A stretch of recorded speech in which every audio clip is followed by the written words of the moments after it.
Hey, so welcome back. So what you're looking at now are all the resistors and capacitors that I took off of this National 183. So it was a lot of work. I was able to remove all the capacitors and resistors, update the new components, cleaned it out, and this is where we're at. There were a lot of capacitors and resistors that were just obviously out of tolerance, and some of them were burnt out, and some of them were even shorted out. So this is where I'm at. Was able to remove so far 90% of the capacitors and resistors. Now remember, we still have this down here, this product detect.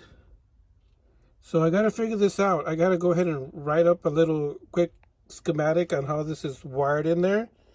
It looks like they're using the auxiliary socket for to hold up the components. So I'm gonna try to use some standoffs and drill that, put them aside, or drill, make all those components.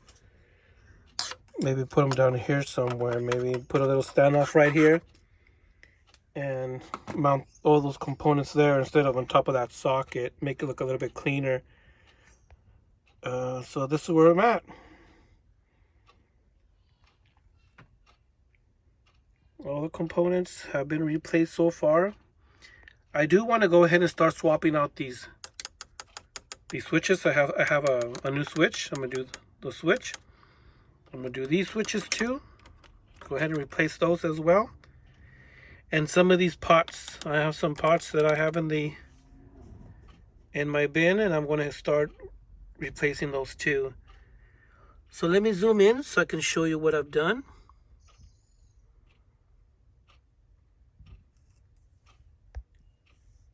I used a lot of military resistors that I found, a lot of, that I had in my little stash. New capacitors. They're all these are new micro mold capacitors down here. This one too is brand new.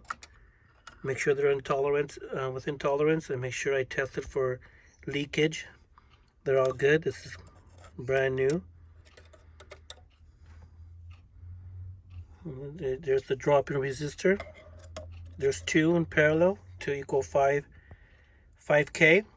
The manual asks for 5K at 10 watts, so I went ahead and doubled them up to 10K to make a 5K, so it can dissipate the heat a lot easier. So, making progress. Just wanted to show you guys where I'm at. I'll also replace these.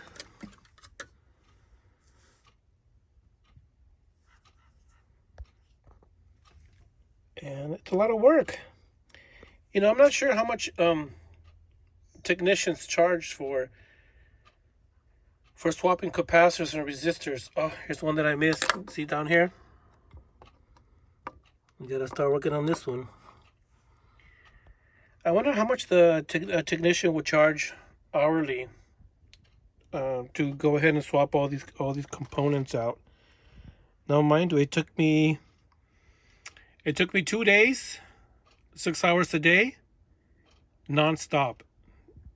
I mean, I took maybe a half-hour lunch here and there, but just curious if you know how much this is worth as far as how much a technician would charge for hourly.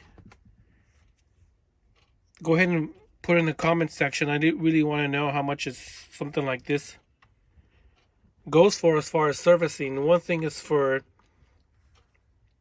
repair, but I'm not sure for complete overhaul, because what you're looking at is a complete overhaul. Let me zoom in so you can take a look.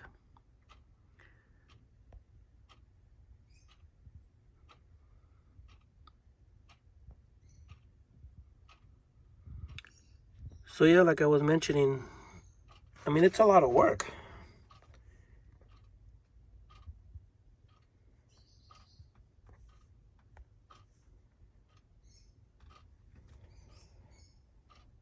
And I gotta figure this out right here. He has a little capacitor right here. This one right here goes into his little mod that he has. And as you can see, this vintage capacitor. Let me zoom in. I mean, look at this. Doesn't want to zoom right there. So yeah, one thing is repairing a couple of resistors, but everything, yeah, that's something. I just wanted to show you something else, something interesting. These right here are these funny looking resistors. Let me zoom in. These funny looking resistors here. This is the 100K, and as you can see, this is the soldering tip on each end, and look at this. They were loose, so these are falling apart. They're not making connection. So when I was trying to measure these, it was measuring open, but that's because, as you can see down here, see a little crack right there?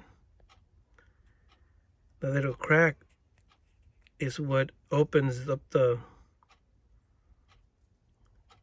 connection, and then boom, it falls apart.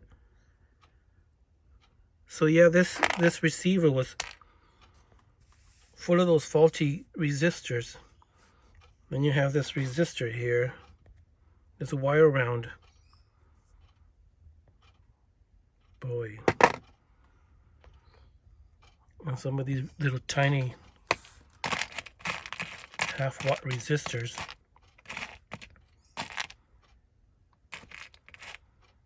This one right here. This was a burnt resistor. Oh, I can't focus. I'm gonna put it up there. That was a burnt resistor. See? So you can't tell. It was soldered this way, facing this way. But once I took it apart, you can tell it has a crack. So just because you see a resistor on there, you make sure it's measures correctly. So yeah, making progress. This is where I'm at. The National NC-183. New components, new resistors, new capacitors. The next thing is to figure this out. Make a schematic and wire it right next to it. And start replacing these switches and these pots. Anyways, thanks for watching. Talk to you later. Thanks. Bye.